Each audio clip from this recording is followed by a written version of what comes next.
Hello student, ಈ ಒಂದು ವಿಡಿಯೋದಲ್ಲಿ ನಾವು ನಿಮ್ಮ ಕನ್ನಡ ವಿಷಯದಲ್ಲಿ ಬರುವಂತಹ ಕತೆ ಹುಲಿ ಸವಾರಿ. ಇದು ಜಾಗತೀಕರಣದ ಭಾಗದಲ್ಲಿ ಬರುವಂತಹ ಲೆಸನ್ ಆಗಿದೆ. ಇದರಲ್ಲಿ ಯಾವ ಉತ್ತರವನ್ನು ನೀವು ಬರೀಬೇಕು 10 ಅಂಕಕ್ಕೆ ಅನ್ನೋದನ್ನ ಚರ್ಚೆ ಮಾಡೋಣ. ಈ ಲೆಸನ್ ಮೇಲೆ ನೆನ್ಪಿಟ್ಕೊಳ್ಳಿ, ಕೇಳಿದ್ರೆ 10 ಅಂಕದ ಪ್ರಶ್ನೆಯನ್ನು ಮಾತ್ರ ಕೇಳ್ತಾರೆ. ಇದರಲ್ಲಿ ಯಾವುದೇ ಪ್ರಶ್ನೆಗಳು ಬರೋದಿಲ್ಲ, ಕೇವಲ 10 ಅಂಕದ ಒಂದು ಪ್ರಶ್ನೆ ಬಂದ್ರೆ 10 ಅಂಕದ ಪ್ರಶ್ನೆ, ಇಲ್ಲಾಂದ್ರೆ ಈ ಚಾಪ್ಟರ್ ನಲ್ಲಿ ಯಾವುದೇ ಪ್ರಶ್ನೆ ಬರೋದಿಲ್ಲ. ಈ ಪಾಠದ ಆನ್ಸರ್ಸ್ ನ ನೀವು ಬರೆಯುವಾಗ ಲೆಸನ್ ನಲ್ಲಿ ಇರುವಂತಹ ಸ್ಟೋರಿಯನ್ನ ಎಕ್ಸ್ಪ್ಲೇನ್ ಆಗಿ ನೀವು ಬರಿಬೇಕಾಗುತ್ತೆ. ಆ ಸ್ಟೋರಿ ಲೆಸನ್ ನಲ್ಲಿ ಕೆಲವೊಂದಿಷ್ಟು ಪಾಯಿಂಟ್ಸ್ ಗಳಿವೆ, ಪರ್ಟಿಕ್ಯುಲರ್ ಆಗಿ ಶಬ್ದಗಳಿವೆ, ಅವುಗಳನ್ನೇ ಬಳಸಿ ನೀವು ಆನ್ಸರ್ನ ಬರಿಬೇಕಾಗುತ್ತೆ. ಈ ಹುಲಿ ಸವಾರಿ ಏನಿದೆಯಲ್ಲ, ಇದು ಯಾವ ಭಾಗದಲ್ಲಿದೆ ಅಂದ್ರೆ ಜಾಗತೀಕರಣದ ಭಾಗದಲ್ಲಿದೆ. ಜಾಗತೀಕರಣ ಅಂದ್ರೆ ಕೈಗಾರಿಕೆಗಳು, ನಮ್ಮದೇ ಈಗ ಏನು ಕೈಗಾರಿಕೆಗಳಿವೆಯಲ್ಲ, ಇವೆಲ್ಲ ಜಗತ್ತಿನ ತುಂಬಾ ಪಸರಿಸಿವೆ. ಇದರಿಂದಾಗಿ ಅನುಭವಿಸ್ತಿರುವಂತಹ ಕಷ್ಟಗಳಿರ್ಬೋದು, ಇದರಿಂದ ಆಗಿರುವಂತಹ ಸಂಸ್ಕೃತಿಗೆ ಧಕ್ಕೆಗಳು, ಭಾಷೆಗೆ ಧಕ್ಕೆಗಳನ್ನ ಬೇರೆ ಬೇರೆ ಪಾಠದಲ್ಲಿ ಬೇರೆ ಬೇರೆ ಲೇಖಕರು ಬೇರೆ ಬೇರೆ ರೀತಿಯಲ್ಲಿ ವಿವರಿಸಿದ್ದಾರೆ. ಈ ಹುಲಿ ಸವಾರಿ ಅನ್ನೋ ಕಥೆಯ ಮುಖ್ಯ ಥೀಮ್ ಏನಂದ್ರೆ, ಒಂದು ವಾಕ್ಯ ಇದೆ, ಅದನ್ನ ಮುಖ್ಯವಾಗಿ ಇಲ್ಲಿ ಬಳಸಬೇಕಾಗುತ್ತೆ. ಏನದು ವಾಕ್ಯ ಅಂದ್ರೆ, ಈ ಲೆಸನ್ ನಲ್ಲಿ ಬಳಸಿರುವಂತಹ ಕವಿ ಒಂದು ನೀತಿಯನ್ನ ಬಳಸಿದ್ದಾನೆ, ವ್ಯಾಪಾರಕ್ಕಾಗಿ ಬಳಸುವಂತಹ ಒಂದು ನೀತಿಗಳು ಏನಂದ್ರೆ, ಹಣವನ್ನ ಸಂಗ್ರಹಿಸಿಡೋದ್ರಲ್ಲಿ ಮಜವಿಲ್ಲ, ಅದರ ಬದಲಾಗಿ ಹಣವನ್ನ ಗಳಿಸುವುದರಲ್ಲಿ ಮಜವಿದೆ. ಸಂಗ್ರಹಿಸಿಡೋದ್ರಲ್ಲಿ ಮಜವಿಲ್ಲ, ಗಳಿಸುವುದರಲ್ಲಿ ಮಜವಿದೆ ಹಣವನ್ನ ಅನ್ನೋ ನೀತಿ, ವ್ಯಾಪಾರ ನೀತಿಯ ಮೇಲೆ ಈ ಹುಲಿ ಸವಾರಿ ಪಾಠವಿದೆ. ಈ ಹುಲಿ ಸವಾರಿ ಪಾಠವನ್ನು ನೀವು ಉತ್ತರವಾಗಿ ಬರೆಯುವಾಗ ಯಾವ್ಯಾವ ಪಾಯಿಂಟ್ ನ ಬಳಸಿ ಆನ್ಸರ್ಸ್ ನ ಬರೀಬೇಕು ಅನ್ನೋದ್ರ ಬಗ್ಗೆ ಇಲ್ಲಿ ಹೇಳ್ತಾ ಹೋಗ್ತೀವಿ. ಮೊದಲನೇ ಪಾಯಿಂಟ್ ಈಗೇನಿದೆಯಲ್ಲ, ಇವು ಒಟ್ಟು 28 ಪಾಯಿಂಟ್ ಇವೆ. ಈ 28 ಸೆಂಟೆನ್ಸ್ ನ ನೀವು ಆನ್ಸರ್ ಮಾಡೋದ್ರ ಮೂಲಕ ಪೂರ್ಣ 10 ಅಂಕಗಳನ್ನ ಪಡಿಬಹುದಾಗಿದೆ. ಇದಕ್ಕೆ ಬೇಕಾಗಿರುವಂತಹ ನೋಟ್ಸ್, ಪರ್ಟಿಕ್ಯುಲರ್ ಆಗಿ ನಾವು ಎಲ್ಲಾ ಲೆಸನ್ಸ್ ಯಾವ ರೀತಿ ಪ್ರಶ್ನೆಗಳನ್ನ ಕೇಳ್ತಾರೆ, ಯಾವ ಚಾಪ್ಟರ್ಗೆ ಎಷ್ಟು ಮಾರ್ಕ್ಸ್ ಇದೆ, ಪ್ರತಿಯೊಂದು ವಿಷಯವನ್ನ ವಿವರಿಸಿದಂತ ಒಂದು ನೋಟ್ಸ್ ನ ರೆಡಿ ಮಾಡಿದೀವಿ. ಅದು ಬೇಕಂದ್ರೆ ನಮ್ಮನ್ನ ಪರ್ಸನಲ್ ಅಲ್ಲಿ ವಾಟ್ಸಪ್ ಮೂಲಕ ನೀವು ಕಾಂಟ್ಯಾಕ್ಟ್ ಮಾಡಬಹುದು. ವಾಟ್ಸಪ್ ಡೀಟೇಲ್ ನ ಈ ಕೆಳಗಡೆ ನಾವು ಆಲ್ರೆಡಿ ನಮೂದಿಸಿದ್ದೀವಿ. ಮೊದಲನೇ ಪಾಯಿಂಟ್, ಲೇಖಕ ವಿವೇಕ್ ಶಾನಭಾಗ್ ಅವರು ಕೆಲಸ ಮಾಡುತ್ತಿದ್ದ ಕಂಪನಿಯು ಮುಂಬೈಯಲ್ಲಿ 10 ದಿನಗಳ ತರಬೇತಿ ಶಿಬಿರವನ್ನು ನಡೆಸುತ್ತಿದೆ. ಮೊದಲನೇ ಪಾಯಿಂಟ್ ಏನ್ ಬರ್ತಿದೆ ಅಂದ್ರೆ, ಲೇಖಕರು ಇದರಲ್ಲಿ ಒಂದು ಪಾತ್ರವನ್ನು ವಹಿಸಿದ್ದಾರೆ. ಆ ಪಾತ್ರದ ಪ್ರಕಾರ ಲೇಖಕರ ಕಂಪನಿ ಒಂದು ತರಬೇತಿ ಶಿಬಿರವನ್ನ, ಟ್ರೈನಿಂಗ್ ಸೆಷನ್ ನಡೆಸ್ತಾ ಇದೆ. ಅದು ಎಲ್ಲಿ ಅಂದ್ರೆ ಮುಂಬೈನಲ್ಲಿ. ಅದಕ್ಕೆ ಲೇಖಕರು ಈಗ ಹೋಗ್ತಾ ಇದ್ದಾರೆ. ಇಂಥ ಶಿಬಿರಗಳಲ್ಲಿ ಆಯ್ಕೆಯಾಗುವುದು ಬಹಳಷ್ಟು ಮಹತ್ವ. ಇತರ ದೇಶಗಳ ಜೀವನ, ಸಂಸ್ಕೃತಿ, ವ್ಯಾಪಾರ, ವಹಿವಾಟು ತಿಳಿಯಬಹುದು. ಯಾಕೆ ಈ ರೀತಿ ತರಬೇತಿಗಳನ್ನು ನಡೆಸ್ತಾರೆ ಅಂದ್ರೆ, ಆ ಇತರೆ ದೇಶಗಳ ಜನರ ಗುಣ ಏನಿದೆ, ಬೇರೆ ದೇಶದ ಸಂಸ್ಕೃತಿ ಏನಿದೆ, ವ್ಯಾಪಾರ ವಹಿವಾಟು ಯಾವ ರೀತಿ ನಡೆಯುತ್ತೆ, ಇವುಗಳನ್ನ ನಾವು ತಿಳ್ಕೋಬಹುದು. ಆದ್ರಿಂದ ಈ ರೀತಿ ತರಬೇತಿ ಶಿಬಿರಗಳು ಮಹತ್ವವನ್ನು ಪಡೆದಿದೆ. ಸಮುದ್ರದ ಎದುರಿಗಿರುವ ಕಂಪನಿಯ ಟ್ರೈನಿಂಗ್ ಸೆಂಟರ್ ನಲ್ಲಿ ತರಬೇತಿಯನ್ನು ನಡೆಸಲಾಗುತ್ತಿತ್ತು. ಈ ತರಬೇತಿ ಎಲ್ಲಿ ನಡೀತಾ ಇದೆ? ಮುಂಬೈನಲ್ಲಿ ನಡೀತಾ ಇದೆ. ಲೇಖಕರು ಕೆಲಸ ಮಾಡುತ್ತಿರುವಂತಹ ಕಂಪನಿ ಮುಂಬೈನಲ್ಲಿ ಒಂದು ತರಬೇತಿ ಶಿಬಿರವನ್ನ ಆರಂಭಿಸಿದೆ. ಆ ತರಬೇತಿ ಶಿಬಿರ ಎಲ್ಲಿದೆ ಅಂದ್ರೆ, ಸಮುದ್ರದ ಎದುರಿಗಿರುವಂತಹ ಟ್ರೈನಿಂಗ್ ಸೆಂಟರ್, ಕಂಪನಿಯ ಟ್ರೈನಿಂಗ್ ಸೆಂಟರ್ ನಲ್ಲಿ ಈ ತರಬೇತಿ ನಡೀತಾ ಇದೆ. ಈ ತರಬೇತಿಯ ಮಹತ್ವ ಏನಂದ್ರೆ, ಇತರ ದೇಶದ ಜನರ ಗುಣಗಳನ್ನ ತಿಳಿಬಹುದು, ಸಂಸ್ಕೃತಿಯನ್ನ ತಿಳಿಬಹುದು, ವ್ಯಾಪಾರ ಮತ್ತು ವಹಿವಾಟುಗಳನ್ನ ನಾವು ತಿಳ್ಕೋಬಹುದು. ಆದ್ದರಿಂದ ಈ ತರಬೇತಿ ಶಿಬಿರವನ್ನ ನಡೆಸ್ತಾರೆ, ಇದು ಮಹತ್ವ. ಮೂರನೇ ಪಾಯಿಂಟ್ ಆಯ್ತು. ನಾಲ್ಕನೇ ಪಾಯಿಂಟ್, ಹೊಸ ಹುದ್ದೆಗಳಿಗೆ ಜವಾಬ್ದಾರಿ ಶಿಬಿರಾರ್ಥಿ ತಯಾರು ಮಾಡುವುದು ಇದರ ಉದ್ದೇಶವಾಗಿತ್ತು. ನಂತರ ಈ ತರಬೇತಿಯ ಉದ್ದೇಶ ಏನು ಬರಿಬೇಕು? ಈ ತರಬೇತಿಯ ಉದ್ದೇಶ ಬೇರೆ ಬೇರೆ ಕಂಪನಿಗಳಲ್ಲಿ, ಅಂದ್ರೆ ಬೇರೆ ಬೇರೆ ಬ್ರಾಂಚ್ಗಳನ್ನ ಓಪನ್ ಮಾಡಿದಾಗ ಆ ಬ್ರಾಂಚ್ಗಳಿಗೆ ಲೀಡರ್ ಆಗಿ ಅಥವಾ ಅದಕ್ಕೆ ಬೇಕಾಗಿರುವಂತಹ ವ್ಯಕ್ತಿಗಳನ್ನ ಆಯ್ಕೆ ಮಾಡಬೇಕಾಗಿರುತ್ತೆ, ಅಥವಾ ಅವುಗಳನ್ನ ರೆಡಿ ಮಾಡಬೇಕಾಗಿರುತ್ತೆ. ಶಿಬಿರಾರ್ಥಿಗಳು ಅದಕ್ಕಾಗಿ ಇಲ್ಲಿ ಟ್ರೈನಿಂಗ್ ನ ಪಡ್ಕೋತಾರೆ, ಇದು ಉದ್ದೇಶ. 5ನೇ ಪಾಯಿಂಟ್, ಶಿಬಿರಕ್ಕೆ 8 ದೇಶಗಳಿಂದ 12 ಜನರನ್ನು ಕರೆಸಲಾಗಿದೆ. ಶಿಬಿರದಲ್ಲಿ ಇರೋದು 8 ದೇಶಗಳ ಜನರು, ನೆನ್ಪಿಟ್ಟುಕೊಳ್ಳಿ, 8 ದೇಶದ ಜನರು, 12 ಜನ ಬಂದಿದ್ದಾರೆ ಟ್ರೈನಿಂಗ್ಗೆ, ತರಬೇತಿ ಪಡೆಯಲು ತರಬೇತಿದಾರರು, ಶಿಬಿರಾರ್ಥಿಗಳು. 7 ದಿನಗಳ ನಂತರ 3 ದಿನದ ಮ್ಯಾನೇಜ್ಮೆಂಟ್ ಗೇಮ್ ಏರ್ಪಡಿಸಲಾಗಿತ್ತು. 7 ದಿನಗಳ ನಂತರ ಅಂದ್ರೆ 10 ದಿನದ ಟ್ರೈನಿಂಗ್ ಅದು ಸೆಷನ್. ಸ್ಟಾರ್ಟಿಂಗ್ 1ನೇ ಪಾಯಿಂಟ್ ಅಲ್ಲಿ ಬರ್ದಿದ್ದೀವಿ. 7 ದಿನ ಮುಗಿದ್ಬಿಟ್ಟಿದೆ. ಈಗ ಈ ಕತೆ ಇರೋದು ಇನ್ನು 3 ದಿನದ ಮೇಲೆ. ಆ 3 ದಿನದಲ್ಲಿ ಏನಿದೆ ಅಂದ್ರೆ, ಇಲ್ಲೊಂದು ಮ್ಯಾನೇಜ್ಮೆಂಟ್ ಗೇಮ್ ಅಂತ ನಡೀತಾ ಇದೆ. ಆ ಮ್ಯಾನೇಜ್ಮೆಂಟ್ ಗೇಮ್ ಮೇಲೆ ಈ ತರಬೇತಿ ನಿಂತಿದೆ. ನೆಕ್ಸ್ಟ್ ಪಾಯಿಂಟ್, ಅವರು ತರಬೇತಿಯಲ್ಲಿ ಕಲಿತ ವಿಚಾರಗಳನ್ನು ಅನುಭವದ ಪಟ್ಟಿ ಇಳಿಸುವುದು ಈ ಪ್ರಯೋಗದ ಉದ್ದೇಶವಾಗಿದೆ. ಈ ಮ್ಯಾನೇಜ್ಮೆಂಟ್ ಗೇಮಿನ ಉದ್ದೇಶ ಏನು? ಮೊದಲು ಮೇಲೆ ಬರೆದಿದ್ದು ನಾವು ತರಬೇತಿಯ ಉದ್ದೇಶ ಏನು? ಈಗ ಬರಿತಾ ಇರೋದು ಈ ಗೇಮ್ ಇಟ್ಟಿದ್ರಲ್ಲ 3 ದಿನದ್ದು ತರಬೇತಿ ಮುಗೀತೀಗ. ತರಬೇತಿ 7 ದಿನದಿತ್ತು. ಇನ್ನು 3 ದಿನ ಇದೆಯಲ್ಲ 10 ದಿನದ ಶಿಬಿರಾರ್ಥಿಗಳಲ್ಲಿ ಆ 3 ದಿನದ ಮುಖ್ಯ ಉದ್ದೇಶ ಏನು ಅದ್ರ ಬಗ್ಗೆ ಈಗ. ಸೊ ಆ 3 ದಿನದ ಮುಖ್ಯ ಉದ್ದೇಶ ಏನಂದ್ರೆ ತರಬೇತಿದಾರರು ಏನು ತರಬೇತಿಯನ್ನು ಪಡ್ಕೊಂಡಿದಾರಲ್ಲ ಈ ಶಿಬಿರಾರ್ಥಿಗಳು ಅವರ ಅನುಭವ ಎಷ್ಟು ತಕ್ಕ ಮಟ್ಟಿಗೆ ಇದು ಸದುಪಯೋಗ ಆಯಿತು ಅನ್ನೋದನ್ನ ಪರೀಕ್ಷಿಸಬೇಕಾಗಿದೆ. ಸೊ ಹೇಗೆ ನೀವು ಎಕ್ಸಾಮ್ನಲ್ಲಿ ಸೆಮಿಸ್ಟರ್ ಎಂಡಿನಲ್ಲಿ ಅಥವಾ ಆನ್ಯುವಲ್ ಎಕ್ಸಾಮ್ ವಾರ್ಷಿಕ ಕೊನೆಯಲ್ಲಿ ಪೇಪರ್ನ ಬರೆದು ನೀವು ವರ್ಷ ಪೂರ್ತಿ ಅಥವಾ 6 ತಿಂಗಳು ಪೂರ್ತಿ ಏನನ್ನ ಕಲ್ತ್ರೆ ಅನ್ನೋದನ್ನ ಹೇಗೆ ಪರೀಕ್ಷೆ ನಡೆಸ್ತಾರೆ, ಹಾಗೆ ಈ ಶಿಬಿರದಲ್ಲಿ 7 ದಿನ ಇವರಿಗೆ ಏನೇನು ಅನುಭವ ಗೊತ್ತಾಯ್ತು ಅನ್ನೋದನ್ನ ಚೆಕ್ ಮಾಡಲು ಅವ್ರು ಏನ್ ಮಾಡ್ತಾ ಇದ್ದಾರೆ ಅಂದ್ರೆ ಒಂದು ಗೇಮ್ನ ಇಟ್ಟಿದ್ದಾರೆ. ಸೊ ಗೇಮ್ ಮೂಲಕ ಇವರನ್ನ ಪರೀಕ್ಷೆ ಮಾಡ್ತಾರೆ. ಸೊ ಈ ಮೊದಲಿನ ಪಾಯಿಂಟ್ ಏನಂದ್ರೆ ಬರೆದವ್ರ ಹೆಸರು ಲೇಖಕ ಶಾನ್ಭಾಗ್ ಅವರು. ಸೊ ಈ ಶಾನ್ಭಾಗ್ ಲೇಖಕರು ವಿವೇಕ್ ಶಾನ್ಭಾಗ್ ಅವರು ಏನಿದ್ದಾರೆ ಮುಂಬೈನಲ್ಲಿ ಒಂದು ಕಂಪನಿಯಲ್ಲಿ ಕೆಲಸ ಮಾಡ್ತಿದ್ದಾರೆ. ಸೊ ಆ ಮುಂಬೈನ ಕಂಪನಿ ಏನಿದೆಯಲ್ಲ ಇದು ಒಂದು 10 ದಿನಗಳ ತರಬೇತಿ ಶಿಬಿರವನ್ನು ಪ್ರಾರಂಭಿಸ್ತಾ ಇದೆ. ಆ ತರಬೇತಿ ಶಿಬಿರ ಎಲ್ಲಿ ನಡೆಯುತ್ತೆ ಅಂದ್ರೆ ಸಮುದ್ರದ ದಂಡೆ ಎದುರುಗಡೆ ಇರುವಂತ ಟ್ರೈನಿಂಗ್ ಸೆಷನ್ ಅನ್ನೋ ಒಂದು ತರಬೇತಿ ಸಂಸ್ಥೆಯಲ್ಲಿ ನಡೀತಾ ಇದೆ. ಸೊ ಈ ತರಬೇತಿ ಸಂಸ್ಥೆಯಲ್ಲಿ ನಡೆಸ್ತಿರುವಂತಹ ತರಬೇತಿ ಮುಖ್ಯ ಉದ್ದೇಶ ಏನನ್ನೋದು ಬರಿಬೇಕಾಗುತ್ತೆ. ಬೇರೆ ಬೇರೆ ಹುದ್ದೆಗಳಿಗೆ ಶಿಬಿರಾರ್ಥಿಗಳನ್ನ ಅವರನ್ನ ನಿಭಾಯಿಸಲು ಸನ್ನದ್ಧಗೊಳಿಸುವುದು ಅಂದ್ರೆ ರೆಡಿ ಮಾಡೋದು ಅವ್ರನ್ನ. ಸೊ ಬೇರೆ ಬೇರೆ ಹುದ್ದೆಗಳನ್ನ ಕೊಟ್ಟಾಗ ಜವಾಬ್ದಾರಿಗಳನ್ನ ಕೊಟ್ಟಾಗ ಅದನ್ನ ಯಶಸ್ವಿಯಾಗಿ ಅವ್ರು ನಡೆಸ್ಕೊಂಡು ಹೋಗ್ಬೇಕಂದ್ರೆ ಅವ್ರನ್ನ ತಯಾರು ಮಾಡಬೇಕಾಗಿದೆ. ಸೊ ಇದು ಅದರ ಉದ್ದೇಶ ಆಗಿದೆ. ಇಲ್ಲಿ ಯಾಕೆ ಈ ಶಿಬಿರಗಳನ್ನ ನಡೆಸ್ತಾರೆ ಅದರ ಒಂದು ಮಹತ್ವವನ್ನು ಬರಿಬೇಕಾಗತ್ತೆ. ಯಾಕೆ ಈ ಶಿಬಿರಗಳನ್ನ ನಡೆಸ್ತಾರೆ ಅಂದ್ರೆ ಬೇರೆ ಬೇರೆ ದೇಶಗಳ ಜನರ ಬಗ್ಗೆ, ಸಂಸ್ಕೃತಿ ಬಗ್ಗೆ, ವ್ಯಾಪಾರದ ಬಗ್ಗೆ, ವಹಿವಾಟದ ಬಗ್ಗೆ ನಮಗೆ ಅರಿವು ಇರಬೇಕು. ಸೊ ಅದನ್ನ ತಿಳಿಸೋದಕ್ಕೋಸ್ಕರ ಈ ಶಿಬಿರಗಳನ್ನ ನಡೆಸ್ತಾ ಇದೆ. ಇಲ್ಲಿ 8 ದೇಶದ 12 ಜನರು ಬಂದಿದ್ದಾರೆ. 8 ದೇಶದ 12 ಜನರು ಬರೆಯಲಾಗಿದೆ. ಈ ಶಿಬಿರಾರ್ಥಿಗಳು 7 ದಿನದ ಶಿಬಿರವನ್ನು ಮುಗಿಸಿದ್ದಾರೆ. ಈಗ ಅವರನ್ನ ಪರೀಕ್ಷಿಸಬೇಕಾಗಿದೆ. ಇವರಿಗೆ ಎಷ್ಟು ಅನುಭವ ಗೊತ್ತಾಯ್ತು, ಇದ್ರ ಮೇಲೆ ಈ ಶಿಬಿರದಿಂದ ಎಷ್ಟು ಯಶಸ್ವಿ ಆಯ್ತು ಅನ್ನೋದನ್ನ ಪರೀಕ್ಷಿಸಗೋಸ್ಕರ ಅವ್ರು ಏನ್ ಮಾಡ್ತಾ ಇದ್ದಾರೆ ಅಂದ್ರೆ ಒಂದು ಮ್ಯಾನೇಜ್ಮೆಂಟ್ ಗೇಮ್ನ ಏರ್ಪಡಿಸಿದ್ದಾರೆ, ಒಂದು ಆಟವನ್ನ ಏರ್ಪಡಿಸಿದ್ದಾರೆ. ಸೊ ಆಟವನ್ನ ಮುಂದೆ ನೋಡೋಣ. ಈಗ ಈ ಆಟದಲ್ಲಿ ಹಣ ಇಟ್ಟುಕೊಳ್ಳುವುದರಲ್ಲಿ ಮಜವಿಲ್ಲ, ಹಣ ಮಾಡುವುದರಲ್ಲಿ ಮಜಾ ಎಂಬುದು ವಾಣಿಜ್ಯ ನೀತಿಯಾಗಿದೆ. ಸೊ ಇದರ ಮುಖ್ಯ ನೀತಿ ಏನನ್ನೋದನ್ನು ಮೊದಲು ಬರಿಬೇಕು. ಸೊ ಆ ನೀತಿ ಏನಂದ್ರೆ ಹಣವನ್ನ ಇಟ್ಟುಕೊಳ್ಳುವುದರಲ್ಲಿ ಮಜವಿಲ್ಲ, ಸಂಗ್ರಹಿಸಿಟ್ಟುಕೊಳ್ಳುವುದರಲ್ಲಿ ಮಜವಿಲ್ಲ, ಅದನ್ನ ಹಣವನ್ನ ಮಾಡುವುದರಲ್ಲಿ ಗಳಿಸುವುದರಲ್ಲಿ ಇರೋದು ಮಜಾ. ಅದನ್ನ ನಮಗೆ ತಿಳಿಸೋದಕ್ಕೋಸ್ಕರ ಈ ಪಾಠವನ್ನ ಲೇಖಕರು ತಿಳಿಸಿದ್ದಾರೆ. ಊಚೆ ಅನ್ನೋ ಒಬ್ಬ ವ್ಯಕ್ತಿ ಇದ್ದಾನೆ. ಮೊದಲು ಅವನ ಪರಿಚಯವನ್ನು ಮಾಡಬೇಕಾಗತ್ತೆ ಈ ಲೆಸನ್ ನಲ್ಲಿ, ಅಂದ್ರೆ ಈ ಸ್ಟೋರಿಯಲ್ಲಿ. ಊಚೆ ಆಫ್ರಿಕಾ ಖಂಡದಿಂದ ಸಣ್ಣ ದೇಶದಿಂದ ಬಂದವನು. ಲೇಖಕರ ಪಕ್ಕದ ರೂಮಿನಲ್ಲಿ ಇರುತ್ತಿದ್ದ. ಊಚೆ ಎಲ್ಲರ ಮನೋರಂಜನೆ ಕೇಂದ್ರವಾಗಿದ್ದ. ತುಂಬಾ ಚೆನ್ನಾಗಿ ಹಾಡು ಹಾಡುತ್ತಿದ್ದ. ತಾನು ತಂದಿದ್ದ ಕ್ಯಾಸೆಟ್ ಪ್ಲೇಯರ್ ಹಾಕಿ ಕುಣಿಯುತ್ತಿದ್ದ. ತನ್ನ ದೇಶದ ಗುಲಾಮ ಹಾಡನ್ನು ಹಾಡಿ ತೋರಿಸುತ್ತಿದ್ದ. ಬ್ಲ್ಯಾಕ್ ಮ್ಯಾಜಿಕ್ ಮಾಡುತ್ತೇನೆಂದು ಹೇಳಿ ಚಾಕುವನ್ನು ಅಂಗೈ ಮೂಲಕ ಆಚೆ ತೆಗೆದವರಂತೆ ಜಾದು ಮಾಡಿ ತೋರಿಸಿದ. ಎಲ್ಲರಿಗೂ ಹತ್ತಿರವಾಗಿದ್ದ. ಇದು ಊಚೆ ಗುಣಗಳು. ಸೊ ಊಚೆ ಎಲ್ಲಿಂದ ಬಂದಿದ್ದಾನೆ ನೆನಪಿಟ್ಟುಕೊಳ್ಳಿ, ಆಫ್ರಿಕಾ ಖಂಡದ ಯಾವುದೋ ಒಂದು ಸಣ್ಣ ದೇಶದಿಂದ ಬಂದಿದ್ದಾನೆ. ಲೇಖಕರ ಪಕ್ಕದ ರೂಮ್ನಲ್ಲಿ ಇರುವುದರಿಂದ ಲೇಖಕರಿಗೆ ಬಹಳ ಇವನು ಹತ್ತಿರ ಆಗಿದ್ದಾನೆ. ಇವನು ಮನೋರಂಜನೆಯನ್ನು ಮಾಡ್ತಿದ್ದಂತೆ ಅಲ್ಲಿ ಬಂದಿರುವಂತ ಶಿಬಿರಾರ್ಥಿಗಳಿಗೆ. ಯಾವ ರೀತಿ ಮನೋರಂಜನೆ ಅಂದ್ರೆ, ಒಂದು ತಾನು ಚೆನ್ನಾಗಿ ಹಾಡ್ತಿದ್ದ, ತಾನು ತಂದಿರುವಂತ ಕ್ಯಾಸೆಟ್ ಪ್ಲೇಯರ್ನ ಹಾಕಿ ಕುಣಿತಿದ್ದ, ಮತ್ತು ತನ್ನ ದೇಶದ ಗುಲಾಮಗಿರಿ ಹಾಡುಗಳನ್ನ ಹಾಡ್ತಿದ್ದ, ಜಾದುವನ್ನ ಮಾಡಿ ತೋರಿಸ್ತಿದ್ದ. ಇದ್ರ ಮೂಲಕ ಎಲ್ಲರಿಗೂ ಹತ್ತಿರ ಆಗಿದ್ದ. ಇನ್ನು ನಂತರದ ಪಾಯಿಂಟ್, ಆಟ ಅಂತಾರಾಷ್ಟ್ರೀಯ ಕೌಶಲ್ಯ ಸನ್ನಿವೇಶ ಸೃಷ್ಟಿಸಿ 12 ಜನರನ್ನ 3-4 ಜನರ ಗುಂಪುಗಳಾಗಿ ವಿಂಗಡಿಸಲಾಯಿತು. ಸೊ ಈ ಆಟವನ್ನು ಪ್ರಾರಂಭಿಸ್ತೇವೆ ಈಗ, ಅಂದ್ರೆ ಆಟದ ಬಗ್ಗೆ ಬರೆಯಕ್ಕೆ ಪ್ರಾರಂಭಿಸ್ತಾ ಇದ್ದೀವಿ.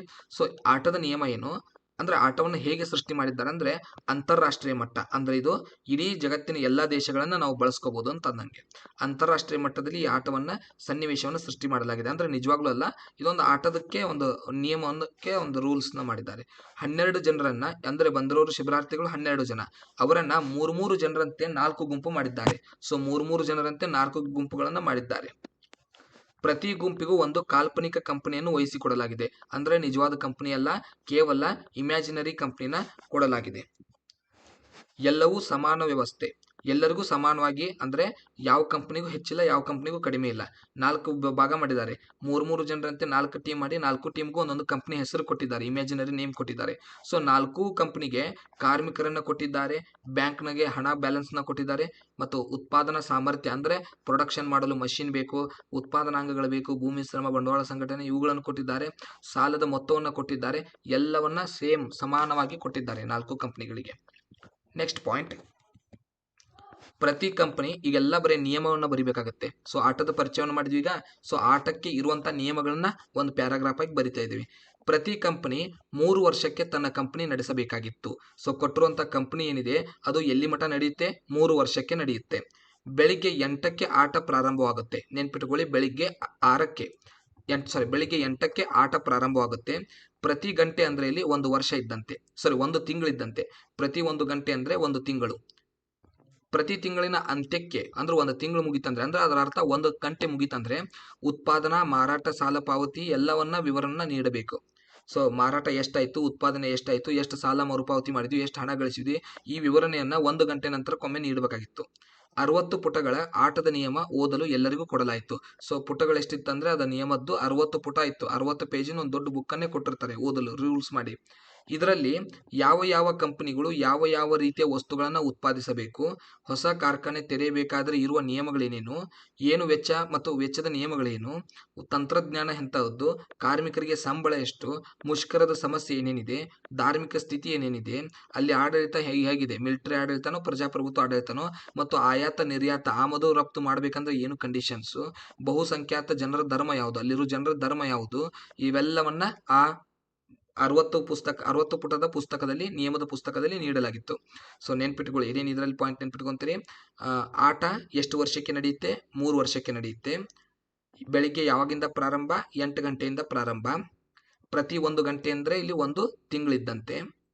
ಪ್ರತಿ ತಿಂಗಳ ಕೊನೆಗೆ ಅಂದರೆ 1 ಗಂಟೆ ಆದ ನಂತರ ಮಾರಾಟದ, ಉತ್ಪಾದನೆಯ ಮತ್ತು ವೆಚ್ಚದ, ಸಾಲದ ಸ್ಥಿತಿ ಎಲ್ಲವನ್ನ ತಿಳಿಸ್ಬೇಕಾಗಿತ್ತು. ಈ ಆಟದ ನಿಯಮ ಏನಂದ್ರೆ 60 ಪೇಜ್ಗಳ ಒಂದು ಪುಸ್ತಕವನ್ನು ಕೊಡಲಾಗಿತ್ತು. ಇದರಲ್ಲಿ ಏನೇನು ಬರೆದಿದ್ರಂದ್ರೆ ಯಾವ ಕಂಪ್ನಿ ಯಾವ ವಸ್ತುನ ಉತ್ಪಾದಿಸಬೇಕು, ಉತ್ಪಾದಿಸುವಾಗ ಹೊಸ ಕೈಗಾರಿಕೆ ಪ್ರಾರಂಭಿಸ್ಬೇಕಂದ್ರೆ, ಹೊಸ ಶಾಖೆಯನ್ನು ಆರಂಭಿಸ್ಬೇಕಂದ್ರೆ ಏನು ನಿಯಮಗಳಿತ್ತು, ವೆಚ್ಚ ಮಾಡ್ಬೇಕಂದ್ರೆ ನಿಯಮಗಳೇನು, ಯಾವ್ಯಾವ ತಂತ್ರಜ್ಞಾನವನ್ನು ಬಳಸ್ಬೋದು, ಕಾರ್ಮಿಕರಿಗೆ ಸಂಬಳವೆಷ್ಟು, ಅವರು ಮುಷ್ಕರ ಮಾಡಿದರೆ ಏನೇನು ಸಮಸ್ಯೆ ಬರುತ್ತೆ, ಧಾರ್ಮಿಕ ನೀತಿಯಲ್ಲಿ ಧರ್ಮಗಳು ಯಾವ್ಯಾವಿದೆ, ಇವುಗಳನ್ನು ಆ ಪುಟದಲ್ಲಿ ಬರೆಯಲಾಗಿತ್ತು, ಪುಸ್ತಕದಲ್ಲಿ ಬರೆಯಲಾಗಿತ್ತು. ಪೀಟರ್ ಇಂಗ್ಲೆಂಡ್ನಿಂದ ಬಂದಿದ್ದ. ಅಂದ್ರೆ ಈ ಪೀಟರ್ ಯಾವ ವ್ಯಕ್ತಿ? ಇಲ್ಲಿ ಆಟವನ್ನ ಆಡಿಸುವಂತ ವ್ಯಕ್ತಿ. ಇವ ಎಲ್ಲಿಂದ ಬಂದಿದ್ದ ಅಂದ್ರೆ ಇಂಗ್ಲೆಂಡ್ ದೇಶದಿಂದ ಬಂದಿದ್ದ. ಈತ ಯಾರಂದ್ರೆ ಆಟದ ನಿರ್ವಾಹಕ ಅಂದ್ರೆ ಮ್ಯಾನೇಜರ್. ಸೊ ಆಟವನ್ನೆಲ್ಲ ನೋಡ್ಕೊಳ್ಳುವಂತ ವ್ಯವಸ್ಥಾಪಕ. ಈ ಆಟ ಸರಿಯಾದ ನಿಯಮದ ಪ್ರಕಾರ ನ್ಯಾಯಯುತವಾಗಿ ನಡೆಯುವಂತೆ ನೋಡಿಕೊಳ್ಳುವುದು ಇವನ ಜವಾಬ್ದಾರಿಯಾಗಿತ್ತು. ಈ ಆಟದಲ್ಲಿ ಬ್ಯಾಂಕುಗಳ ಮತ್ತು ಸರ್ಕಾರದ ಪಾತ್ರವನ್ನು ಇವನು ವಹಿಸಿದ್ದ. ಸೊ ಪೀಟರ್ ಅನ್ನೋ ವ್ಯಕ್ತಿ ಎಲ್ಲಿಂದ ಬಂದಿದ್ದಾನೆ? ಇಂಗ್ಲೆಂಡ್ ದೇಶದಿಂದ ಬಂದಿದ್ದಾನೆ.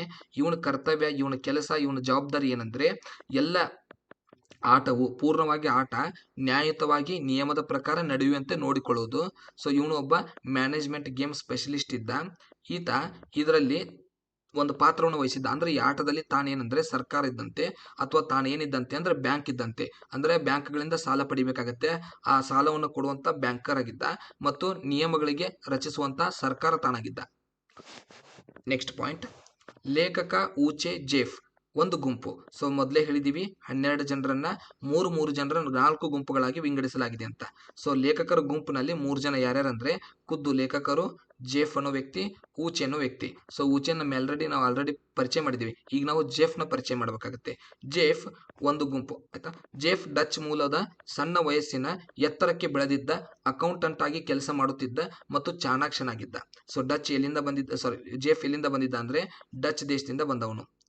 ಈತ ಸಣ್ಣ ವಯಸ್ಸಿನಲ್ಲಿನೇ ಅಚೀವ್ಮೆಂಟ್ ಮಾಡಿ ದೊಡ್ಡ ಸ್ಥಾನಕ್ಕೆ ಏರಿದ್ದ. ಕಂಪನಿಯಲ್ಲಿ ಒಂದು ಉನ್ನತ ಸ್ಥಾನವನ್ನು ಸಣ್ಣ ವಯಸ್ಸಿನಲ್ಲಿ ಪಡ್ಕೊಂಡಿದ್ದ. ಆ ಕಂಪನಿಯಲ್ಲಿ ಅಕೌಂಟೆಂಟ್ ಆಗಿ ಕೆಲಸ ಮಾಡ್ತಿದ್ದಂತೆ ಮತ್ತು ಬಹಳ ಚಾಣಾಕ್ಷ, ಬಹಳ ಚತುರನಾಗಿದ್ದಂತೆ. ಅಂದ್ರೆ ಇಲ್ಲಿ ಒಟ್ಟು ಎಷ್ಟು ಪಾತ್ರಗಳು ಬಂದ್ರಂದ್ರೆ ಖುದ್ದು ಲೇಖಕರು ಒಬ್ರು, ವಿವೇಕ್ ಶಾನ್ಭಾಗ್. ಎರಡನೇ ಪಾತ್ರ ಇಲ್ಲಿ ಊಚೆ, ಇವನೊಬ್ಬ ಹಾಸ್ಯಾಸ್ಪದ ವ್ಯಕ್ತಿ, ಇವನಿಗೆ ಯಾವುದೇ ಬೆಲೆ ಇಲ್ಲ ಅನ್ನೋ ರೀತಿ ಇಲ್ಲಿ ಅವನ ಪರಿಚಯವನ್ನು ಮಾಡಲಾಗಿದೆ. ಮೂರನೇದು ಇಲ್ಲಿ ಪೀಟರ್ ಅನ್ನೋ ವ್ಯಕ್ತಿ ಬಂದಿದ್ದಾನೆ. ಪೀಟರ್ ಆಟವನ್ನು ನೋಡಿಕೊಳ್ಳುವಂತ ವ್ಯಕ್ತಿ. ನಾಲ್ಕನೇದು ಇಲ್ಲಿ ಜೆಫ್ ಅಂತ ಬಂದ. ಸೊ ಆ ವ್ಯಕ್ತಿ ಅತ್ಯಂತ ಚಾಣಾಕ್ಷ, ಚತುರ ಮತ್ತು ಸಣ್ಣ ವಯಸ್ಸಿನಲ್ಲಿ ಸಾಧನೆ ಮಾಡಿದಂತ ವ್ಯಕ್ತಿ. ಸೊ 4 ಪಾತ್ರಗಳು ಬಂದು ಇಲ್ಲಿ. ಈ 4 ಪಾತ್ರಗಳನ್ನ ನೆನ್ಪಿಟ್ಕೋಬೇಕು ನೀವು. ಇನ್ನು ನೆಕ್ಸ್ಟ್ ಪಾಯಿಂಟ್ ಏನ್ ಬರಿತೀವಿ ಅಂದ್ರೆ, ಒಂದು ವಿಶಾಲವಾದ ಹಾಲ್ನಲ್ಲಿ 4 ದೊಡ್ಡ ದೊಡ್ಡ ಟೇಬಲ್ಗಳಲ್ಲಿ 4 ದಿಕ್ಕಿಗೆ ಇಟ್ಟು ಅದರ ಮೇಲೆ ಜಗತ್ತಿನ ದೊಡ್ಡ ನಕಾಶೆಯನ್ನು ಇಟ್ಟಿದ್ದರು. ಅಂದ್ರೆ 4 ಟೀಮ್ ಮಾಡಿದ್ದಾರೆ, 3 ಜನರದ್ದು. ಆ 4 ಜನರಿಗೆ ಅನುಕೂಲ ಆಗಲಂತೇಳಿ ಒಂದೊಂದು ಟೇಬಲ್ನ ಹಾಕಿದ್ದಾರೆ. 4 ದಿಕ್ಕಿನಲ್ಲಿ 4 ಟೇಬಲ್ಗಳನ್ನ ಹಾಕಿದ್ದಾರೆ. ಆ 4 ಟೇಬಲ್ ಮೇಲೆ ಜಗತ್ತಿನ ನಕಾಶೆಯನ್ನು ಇಟ್ಟಿದ್ದಾರೆ. ಯಾಕಂದ್ರೆ ಇದು ಅಂತಾರಾಷ್ಟ್ರೀಯ ವ್ಯಾಪಾರ, ಜಾಗತೀಕರಣ ಭಾಗದೊಳಗೆ ಈ ಲೆಸನ್ ಇದೆ. ಅದರ ಅರ್ಥ ತಿಳ್ಕೊಳ್ಳಿ, ಜಗತ್ತಿನ ವ್ಯಾಪಾರವನ್ನು ನಡೆಸೋದು ಸಂಬಂಧ ಇದನ್ನ ಇಟ್ಟಿದ್ದಾರೆ. ಊಚೆ ಮತ್ತು ಜೆಫ್ ಸರಕುಗಳ ಉತ್ಪಾದನಾ ವೆಚ್ಚ, ಮಾರುಕಟ್ಟೆ ವೆಚ್ಚ, ಸಾಗಾಣಿಕೆ ವೆಚ್ಚ, ಇರಬೇಕಾದ ಬೆಲೆ, ಲಾಭಗಳನ್ನು ನಿರ್ಧರಿಸಿದರು.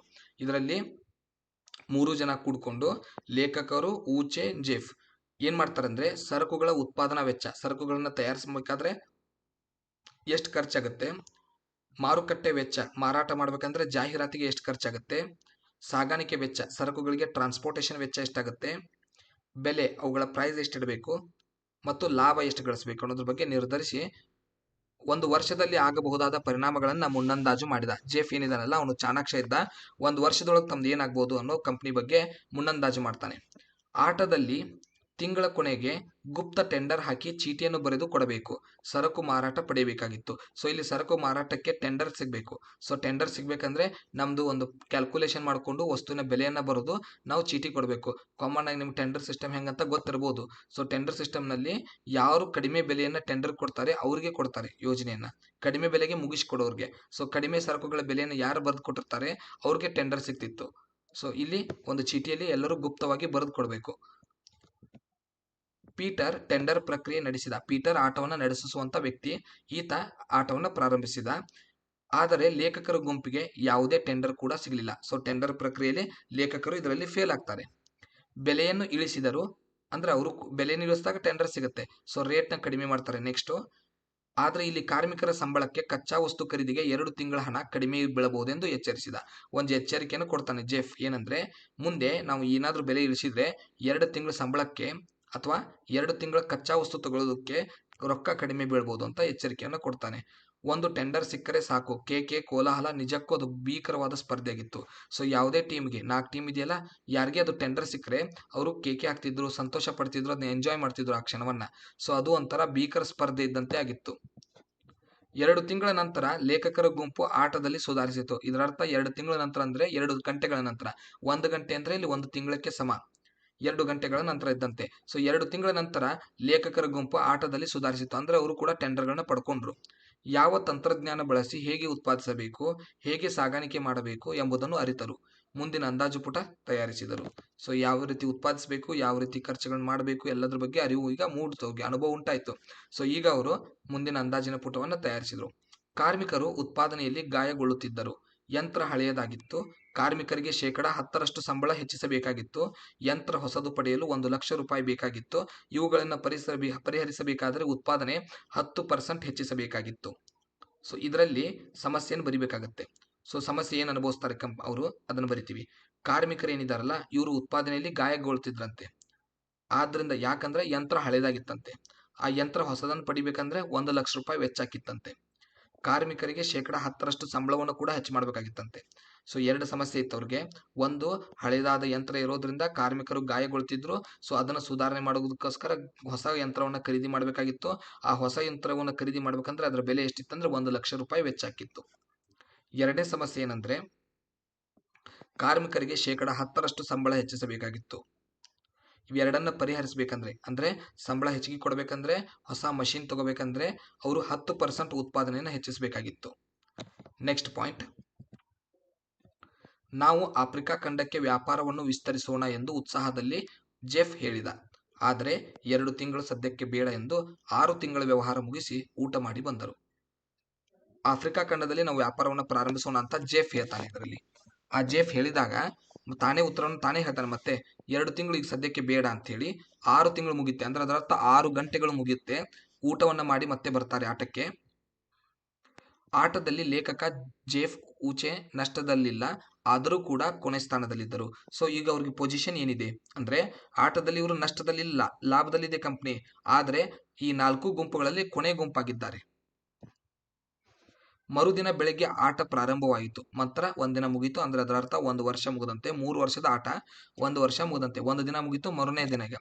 ಸೊ ಮರುದಿನ ಆಟ ಪ್ರಾರಂಭವಾದಾಗ ವಿಸ್ತರಿಸಿದ ಬೆಲೆ ಉಪಯೋಗವಿಲ್ಲ ಎಂದು, ಏಕೆಂದರೆ ಅಂದ್ರೆ ವಿಸ್ತರಿಸದೆ ಅಂದ್ರೆ ಇಲ್ಲಿ ಆಫ್ರಿಕಾ ಖಂಡಕ್ಕೆ ತಮ್ಮ ವ್ಯಾಪಾರವನ್ನು ವಿಸ್ತರಿಸಿದ್ರೆ ಏನು ಉಪಯುಕ್ತವಿಲ್ಲ, ನಾವು ಸೋಲ್ತೀವಿ ಆಟದಲ್ಲಿ ಅಂತೇಳಿ ಜೆಫ್ ಹೇಳ್ತಾನೆ. ಬೇರೆ ಯಾವ ದೇಶದವರು ಅಲ್ಲಿ ಕಾಲಿಟ್ಟಿಲ್ಲ. ಯಾಕಂದ್ರೆ ಅದೇ ಇಂಪಾರ್ಟೆಂಟ್. ಯಾಕಂದ್ರೆ ಆಫ್ರಿಕಾ ಖಂಡನೇ ಯಾಕೆ ಹೋಗ್ಬೇಕಂದ್ರೆ ಇನ್ನು ಯಾಕೆ ಆ 3 ಟೀಮ್ ಇದಲ್ಲ ಅಪೋಸಿಟ್, ಅವ್ರು ಯಾರು ಅಲ್ಲಿ ವ್ಯವಹಾರವನ್ನ ಪ್ರಾರಂಭಿಸಿಲ್ಲ. ಅವ್ರಿಗಿಂತ ಮುಂಚೆ ಹೋದ್ರೆ ಬೆಲೆನ ಹೆಚ್ಚು ಪಡೆಯಿಟ್ಟು ಲಾಭವನ್ನು ಹೆಚ್ಚು ಪಡೆಯಬಹುದು. ಊಚೆ ಇದಕ್ಕೆ ಸಾಧ್ಯವೇ ಇಲ್ಲ ಎಂದು ಉತ್ತರಿಸಿದ. ಊಚೆಗೆ ಇದು ಇಷ್ಟ ಇಲ್ಲ. ಯಾಕೆ ಅಂದರೆ ಇದ್ರ ತಿರುಳು ಏನಂತ ಇಲ್ಲಿ ಹೇಳ್ತೀನಿ. ಊಚೆ ವಿರೋಧ ಮಾಡ್ತಾನೆ ಆಫ್ರಿಕಾ ಖಂಡಕ್ಕೆ ಬರೋದನ್ನ. ಯಾಕಂದ್ರೆ ಈ ಜಾಗತೀಕರಣದ ಕಂಪನಿಗಳು ಅಲ್ಲಿ ನಿಸರ್ಗವನ್ನು ಹಾಳು ಮಾಡುತ್ತೆ, ಜನರನ್ನ ಹಾಳು ಮಾಡುತ್ತೆ, ತಂತ್ರಜ್ಞಾನವನ್ನು ಹೆಸರಿನಲ್ಲಿ ಜನರನ್ನ ಶೋಷಣೆ ಮಾಡುತ್ತೆ. ಇದು ಊಚೆಗೆ ಭಯ.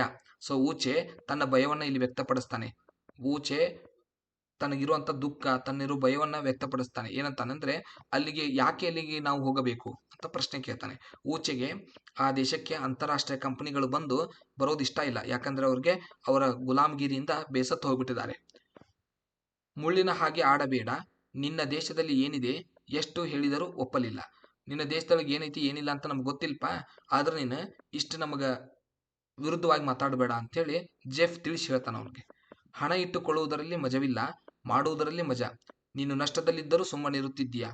ಹಣ ಮಾಡೋದ್ರೊಳಗೆ ಇರೋದು ಇಂಟ್ರೆಸ್ಟ್. ಆ್ಯಕ್ಚುಲ್ ಅಂದ್ರೆ ಇದ್ದ ಹಣ ಇಟ್ಕೊಂಡು ಕುಂಡ್ರದೊಳಗೆ ಇಂಟ್ರೆಸ್ಟ್ ಇಲ್ಲ.